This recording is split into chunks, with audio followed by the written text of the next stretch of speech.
सरजू जी के परम पावन पुनीत तट पर पुण्य सलिला सरजू जी के ही परम प्रांगण में आप लोग देख सकते हैं कितना निभृतीय परिवेश है और जन बाहुल्य भी है। कितने लोग आह्लादित होकर के और राम जी के पैड़ी में स्नान करने के लिए आए हैं।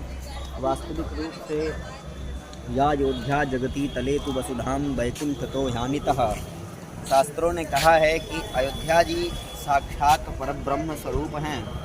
अयोध्या जी को इस लौकिक नेत्र से नहीं बल्कि पारलौकिक नेत्र से देखा जा सकता है, क्योंकि ये श्रीधाम अयोध्या ये साक्षात नारायण स्वरूप है और भगवान का मस्तक है। अयोध्यापुरी मस्तकम, भगवान श्री राम जी का ये मस्तक है साक्षात, इसलिए अयोध्या कोई साधारण नहीं है।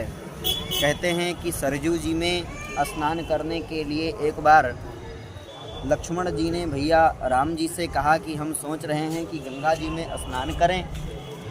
तो जब हार्दिक इच्छा हुई कि हम स्नान करें, चल करके तीर्थों में भ्रमण करें और तीर्थों में गंगा स्नान करें, कावेरी स्नान करें, कृतमाला पैस्वनी नदी स्नान करें, तो ये जब अपनी इच्छा प्रकट किया राम जी से, तो लक्ष्मण जी ने एक बार लक्ष्मण जी को भगवान राम जी ने कहा ठीक है, आज 4 बजे उठ करके और जाइएगा, सरजू स्नान करके आइएगा और सुबह होते ही हम चल देंगे, स्नान करके आप आइएगा। लक्ष्मण भैया उठ करके और 4 बजे रात्रि में ही जाते हैं स्नान करने के लिए ब्रह्म मुहूर्त में। तो देखते क्या हैं कि सारी जो तीर्थ हैं, गंगा मैया हैं और तीर्थराज प्रयाग हैं, जितने पुण्य नदियां हैं सब आकर के सरजू जी में स्नान कर रहे हैं। तो आश्चर्यचकित हो गए लक्ष्मण जी देख करके कि भाई ये सब कौन स्नान कर रहे हैं, हम तो इनको किसी को पहचानते ही नहीं हैं। तो जब एक व्यक्ति निकला स्नान करके, तो लक्ष्मण जी ने जब पूछा तो उन्होंने कहा हम तो तीर्थराज प्रयाग हैं, क्योंकि हमारे यहाँ सब लोग स्नान करने आते हैं, तो हमने सोचा हमको भी कहीं स्नान करना चाहिए, इसलिए हम जितने भी तीर्थ हैं ये सब सरजू जी में स्नान करने के लिए आए हैं।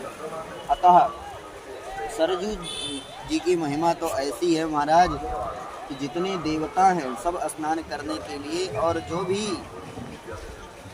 तीर्थ हैं, तीर्थ स्थल हैं, वहाँ की जो पुण्य नदियाँ हैं वो सब मज्जन करने के लिए समाभूत होती हैं, आती हैं और स्नान करते हैं पुण्य सलिला सरजू जी में। तो इसलिए अयोध्या जी की महिमा अपौरुषीय है और अवर्णनीय है। इसको अपने तोतली वाणी के द्वारा व्याख्यायित नहीं किया जा सकता, क्योंकि इसकी जितनी महिमा गाई जाए वो सब कम ही है। अयोध्या की महिमा महाराज अनंत है और अवर्णनीय है, व्यापक है महिमा।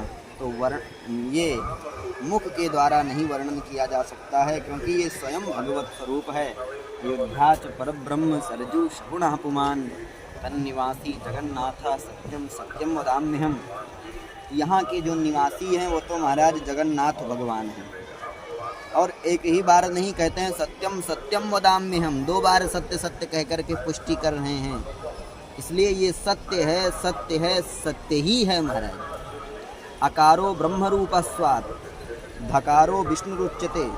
कहते हैं अकार जो है, अयोध्या शब्द में जो अकार है वो ब्रह्म का रूप है, और यकारो विष्णु रुच्यते, यकार जो है वो विष्णु हैं, और धकारो रुद्र रूपश्च सयोध्या नाम राजते।